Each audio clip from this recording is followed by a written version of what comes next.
Alright. So let me get this straight.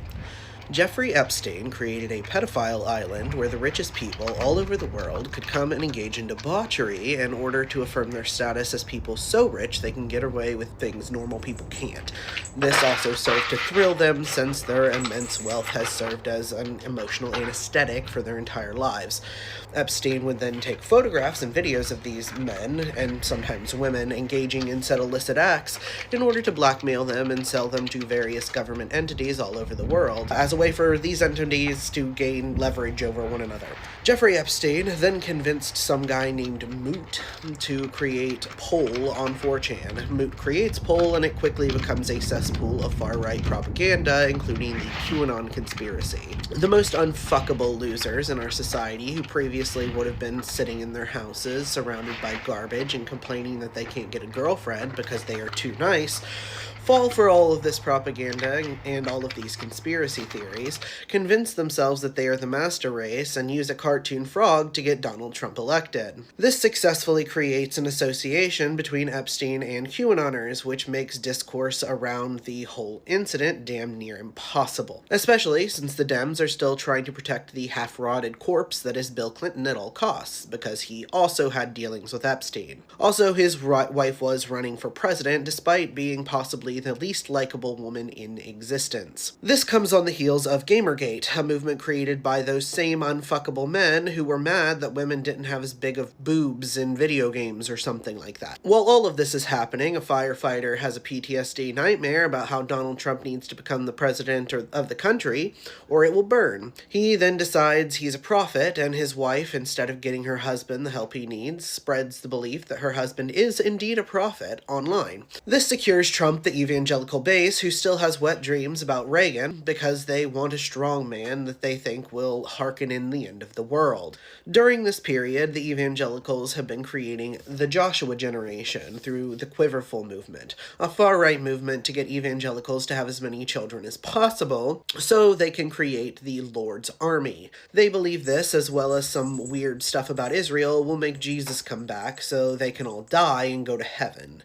They all want to die and go to heaven because they are the most miserable people on earth, and they pray every day that the rapture will come and give them relief from their loveless marriages and closeted sexualities.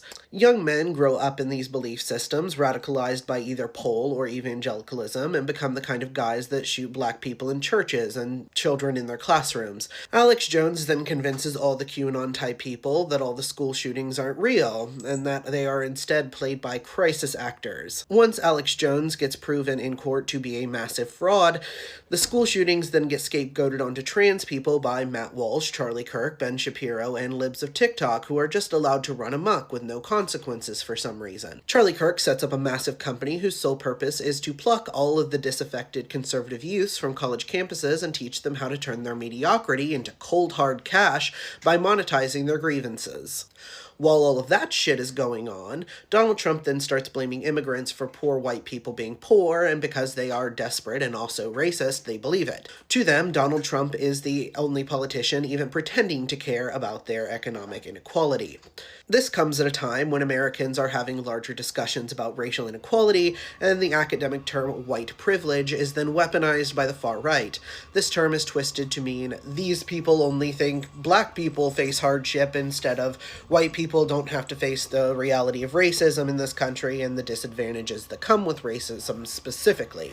This becomes a wedge between poor white people, who lack the context of this terminology, and poor black people, whose life experience informs this terminology, thus making a class-based solidarity movement functionally impossible. These mayonnaise warriors then start carrying around tiki torches and shouting, will not replace us, over a statue of a dumbass Confederate loser potentially being taken down, because they are a loser squad, and they need loser statues to feel less like losers. J.K. Rowling then loses her entire goddamn mind about trans people existing, and it turns out she's also in the Epstein files. Who would have fucking thunk? Donald Trump gets into power, but his entire base is now brain rotted, so when a pandemic hits, they decide the pandemic is actually a government conspiracy and refuse to follow pandemic protocols. Trump plays into this delusion. Thousands die as a result.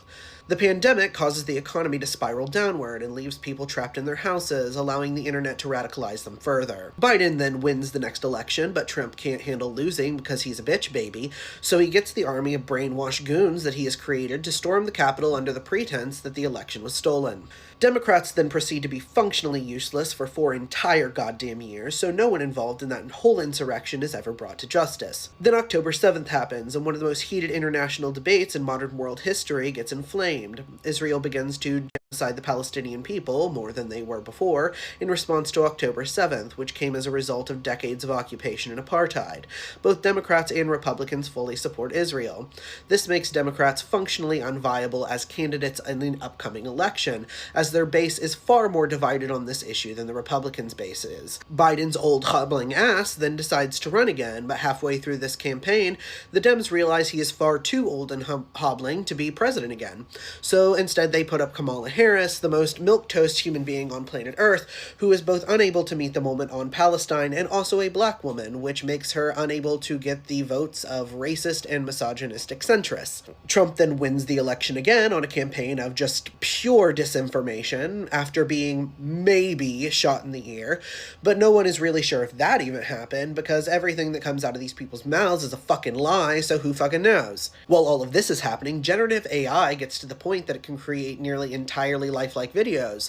This not only further spreads disinformation, but it also creates a massive bubble that is essentially keeping our entire economy afloat, and should it pop, we will face another Great Depression. Speaking of tech companies, the richest man on Earth now owns the biggest social media company in existence. This guy is a big loser who begged Epstein for access to his pedophile island on Christmas morning when his kids were in the house.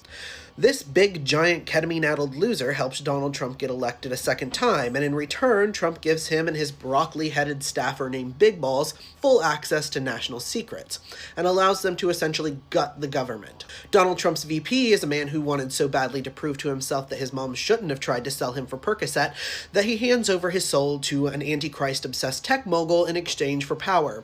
He then uses this ability to talk about the opioid epidemic to further radicalize people affected by it into believing it was caused by immigrants instead of the Sackler family. This leads to ICE raids, where people are now being ripped out of their homes.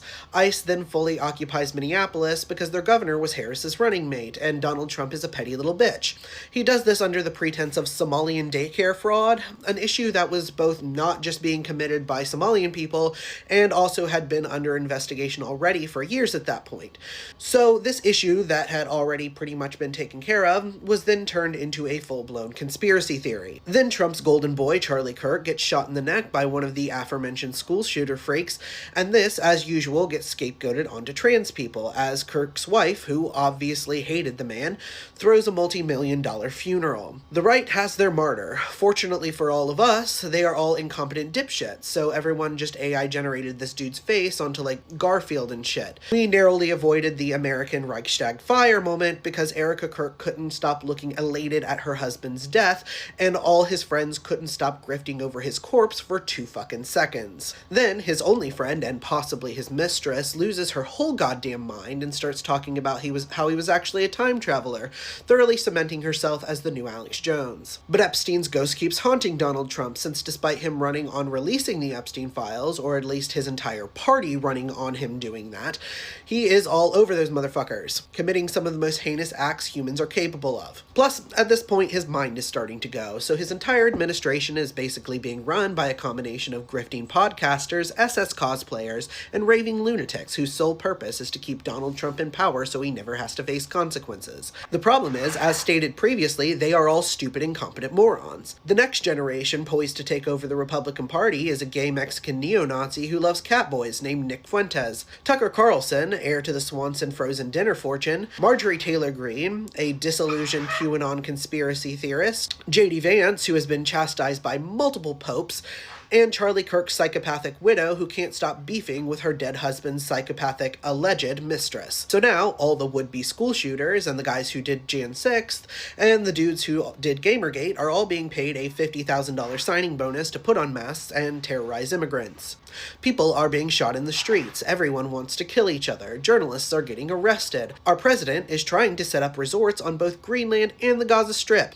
We just kidnapped the president of Venezuela and his wife. Nobody can afford groceries groceries, all because every single goddamn rich person on planet Earth couldn't be bothered to not SA children. Now some of the Epstein files have been released, and all the shits for brains that got us into all of this are either trying to say that being a PDF file is good actually, or they are coming to the stark realization that they have just spent the entire last decade being duped by a man with a gold-plated toilet and no moral compass. Some of this is probably out of order, and I've definitely missed some stuff, but it honestly feels like such a goddamn blur at this point. Who even knows what happened when? God damn it. This is all so fucking stupid.